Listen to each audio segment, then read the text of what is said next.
Thank you for tuning in and welcome back to the Sandwich of Coherency. So let's just go ahead and jump right into it. Let's get into this Saturday. You know, it's actually pretty cold out here in North Carolina right now. It's actually pretty cool. The skies are a little gray. They're calling for some snow this weekend. They're saying like 3 to 5 inches by Sunday. I don't know about that. I think maybe there'll probably be a few flurries with the wintry mix, but 3 to 5 inches, that would be nice. Might actually be able to make a snowman, so do you want to build a snowman? Is that how that song goes? I can't remember. Excuse me. But let's just go ahead and jump right into this. As you know, lately everything in the news has been about the whole voting rights, and the Republicans are trying to take away your rights, your ability to vote. Where all these people that they're talking about are losing their right to vote, or have had their rights to vote taken away from them by their states and their local areas. I mean, I saw a thing that said, one of the places where they're having the rights taken away was Cook County in Chicago. And we're talking about Chicago. So they moved like 95 voting areas or something like that. And I find that very ironic because Chicago is mostly Democrat. Even in parts like Cook County, they're run by Democrats. They've been, most of those that are in control or in power are on the Democratic Party. It's not like Republicans have like some huge major control over Chicago. Or maybe I'm just looking at it too broadly, but something about that just doesn't add up to me. And so you've got a situation, we're going to go ahead and jump right into this with Debbie Wasserman Schultz. So let's just go ahead and listen into the nonsense that she has to say.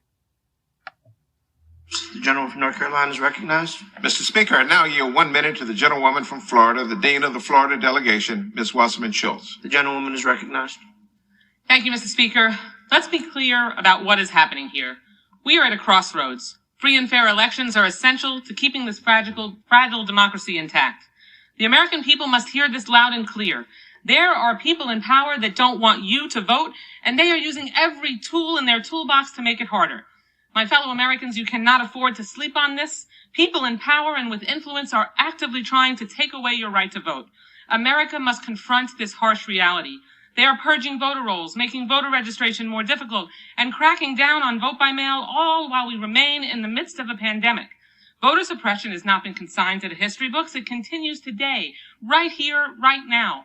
And the impact continues to fall disproportionately on communities of color. These policies are being actively pursued all over the country in places like my home state of Florida, where the governor wants to create a voting police force to intimidate voters. We must not allow those who seek to consolidate power and put a thumb on the scales of the democratic process to succeed. Our friends in the Senate must stand up for democracy and restore government of, by, and for the people. I urge my colleagues to support. It's always minorities.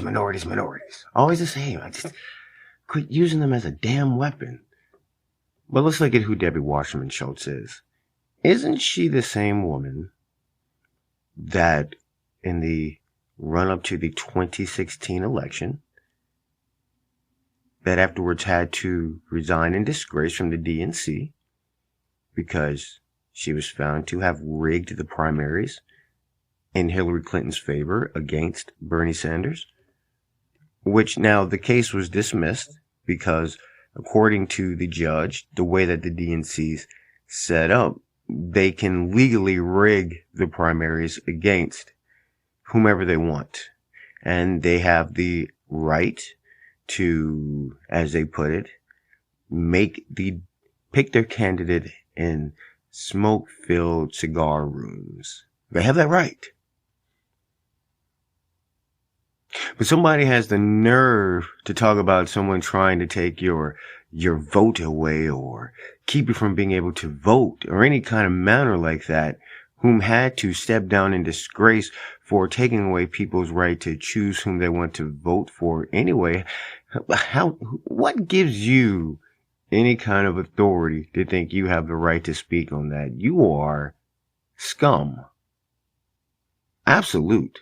And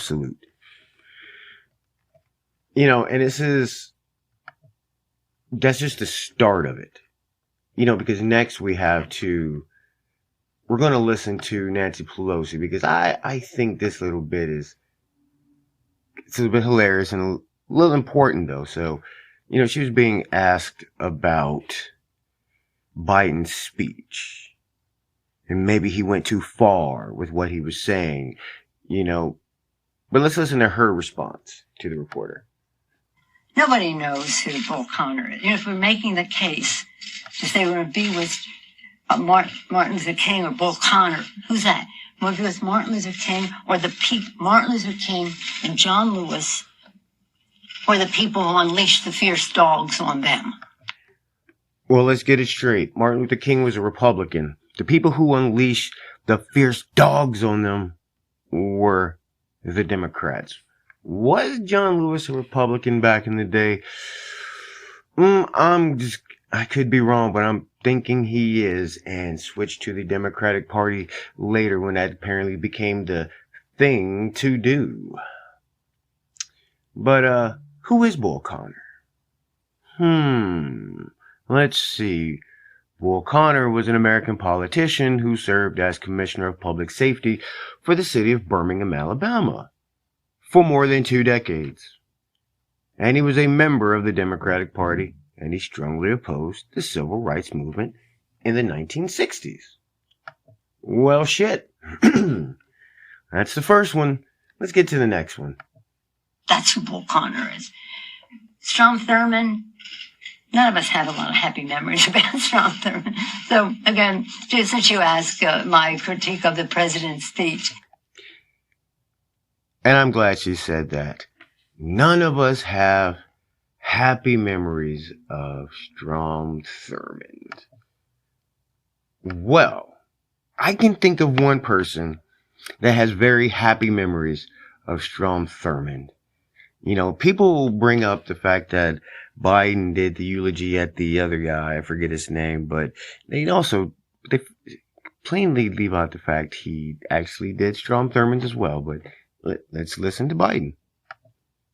And turns out one of my closest friends ends up being Strom Thurmond, a man whose background and interests at that time when I came were considerably different than mine. If you had told me when I entered the United States Senate that one of the people that I would have the closest relationship with in the Senate would be Strom Thurmond, I'd have told you were crazy. And I suspect maybe Strom would have told you were crazy. And so I guess I can kid about Strom, because as Strom told me, he said, Joe, if there has to be a Democrat as president, and I hope it won't happen, he said, it might as well be you. And after I dropped out of the race, he came to me and said, don't worry about it. He said, you got a good 30 years left to try.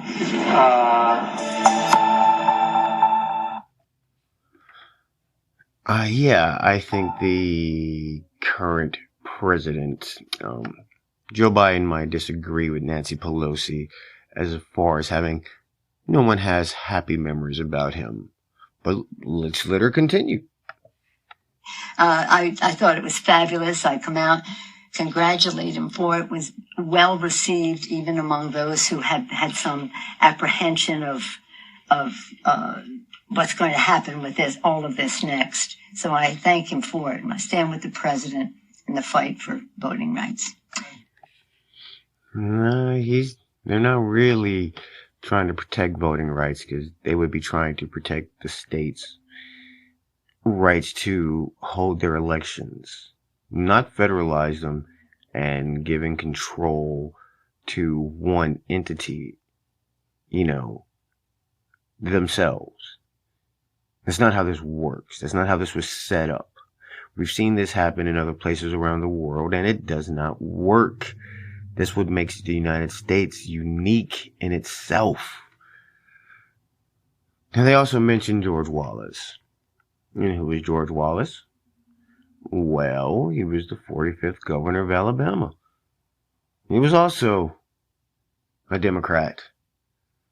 And, Strom Thurmond, let's just go ahead and let's not forget to say whom Strom Thurmond was.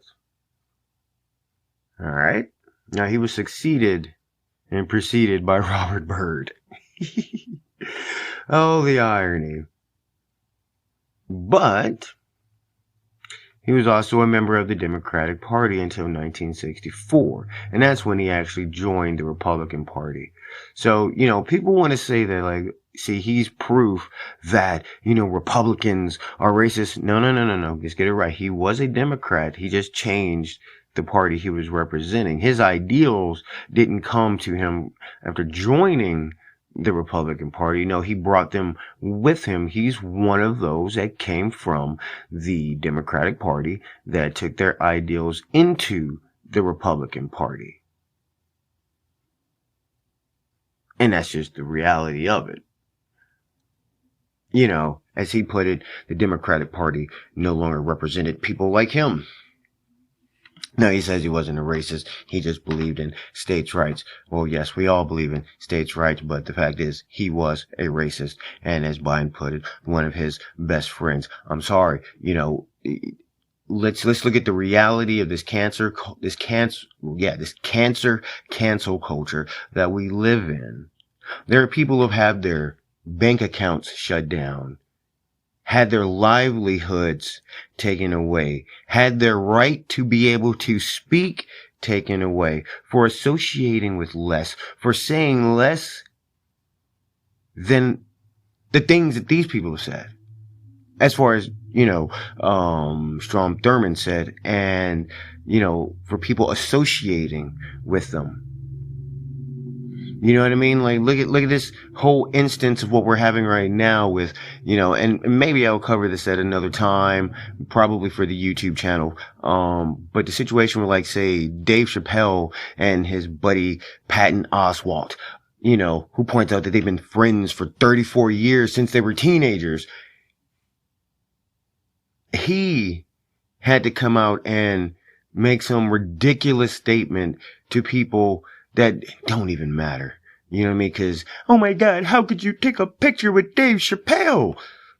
Okay? All right? Think about this. So, the fact that we know whom Strom Thurmond is and what he stood for, the guy that's sitting in office as president right now who was open about his friendship with Strom Thurmond. People have been canceled for less.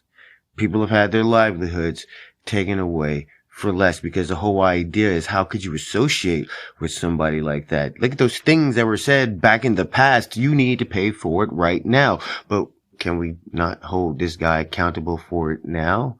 Oh, no. We can't, because he says, I'm fighting for voting rights for black people, because, black people aren't very bright. They all vote the same. They don't know how to use the technologies that they need to figure out how to get an ID so that they can get a vaccine or any of that other kind of shit. The dude has said terrible things, but no, we can't hold him accountable for it. Well, why can't we hold him accountable for it? Well, apparently, as long as you say you're doing things in the name of minorities and you throw Martin Luther King's name in there a few times, you can say whatever racist, awful shit you want, because, well, you're fighting for minorities, so it's okay to be a fucking clueless piece of shit.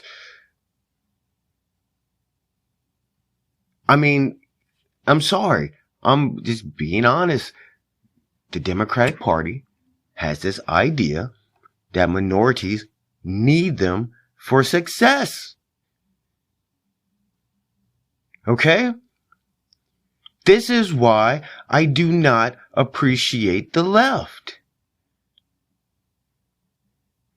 Oh my God, you're going to tell me, well, see, because of your skin color, you've had it hard. No, I haven't. You see, because of your skin color, you deal with racism every day. No, I don't. Well, you see, because of your skin color, you don't know how to get an ID. Yes, I do. Well, see, because of your skin color, you don't know how to do math. Yes, I can. Okay? Don't tell me things that I can and can't do because of my skin color. Because you have no clue what you're talking about. My skin color, a person's skin color does not depict what they can and cannot do. The person's mind, their willpower, their drive to be successful, to be better. Dare I say it? To be better than everyone else around them, to strive to be the absolute best. That's what matters.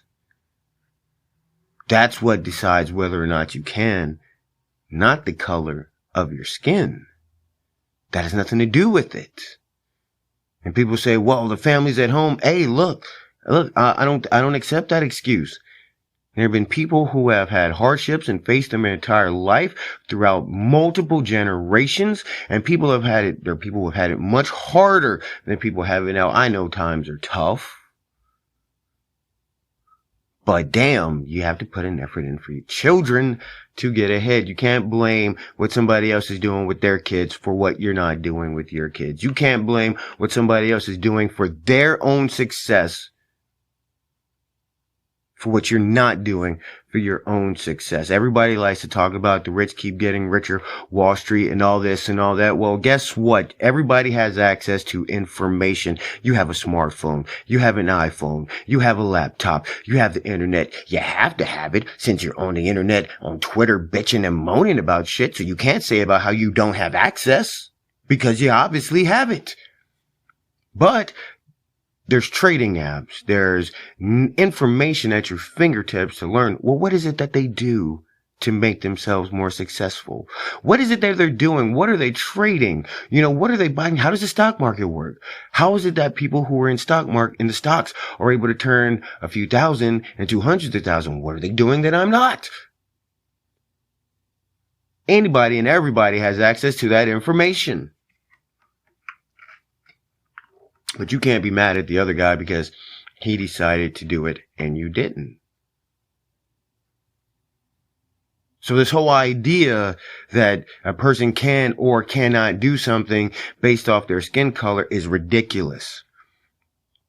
And that's all really that the Democratic Party has. They're not presenting laws that are actually being changed to stop people of color or whatnot from being able to vote. No, they're just saying this is going to affect people of color. This is going to affect minorities. Well, what's the law? What is the law that you're speaking of? I mean, she mentioned purging voter rolls. Yes. Because we have too many people, homes receiving ballots that shouldn't have gone to them because the person that originally lived there doesn't live there anymore and they're still on the voter rolls. There are many reasons and situations. You take the situation with Stacey Abrams, who was mad because she lost the governorship because the voter rolls were purged when she was running. But here's the problem. That policy was put in place by the Democrats when they were in charge at the time. And they're the ones who set up the schedule for when it was supposed to be done. It just so happened that that was the year. The governor didn't have a choice in the matter. It was actually the law that was on the books. He would have been in violation of the law if he decided to do what she wanted to make her happy. Again, they reaped and then they sowed. And they reap what they sowed. And that's what happened. There's nothing wrong with removing dead people from the voter rolls. There was nothing wrong with having to present your ID to be able to vote. We go through this all the fucking time, but I think it's kind of ironic that they're trying to say that this is all because of black people. We can't have IDs because of them. What about every other race in the United States? Are you trying to say that the only people in the United States that cannot figure it out are African Americans? And if you're saying that anybody that's of non-European descent falls into the same category of what you're talking about, then what you're saying is the most racist thing ever, because what you're saying is the only people that can figure out how to vote are European descent. That's it. Everybody else just can't figure it out. The system is set up so that everybody else that's not of European descent is not intelligent enough to figure it out. Because that's what that translates to. You're literally saying that this is to stop people of color. They want IDs. People of minorities don't have IDs. You're literally saying that the only people in the United States that can figure this shit out are people of European descent. And that makes you one of the most racist groups of people, in my opinion. You literally have put yourself on some kind of pedestal and stated that everybody else needs you. But fortunately, we have elections coming up, as I keep stating, and we run the chance of removing most, if not all, of these people out of office. So let's just see how that goes and keep our fingers crossed. But I thank you for tuning in, and I hope you have a wonderful day.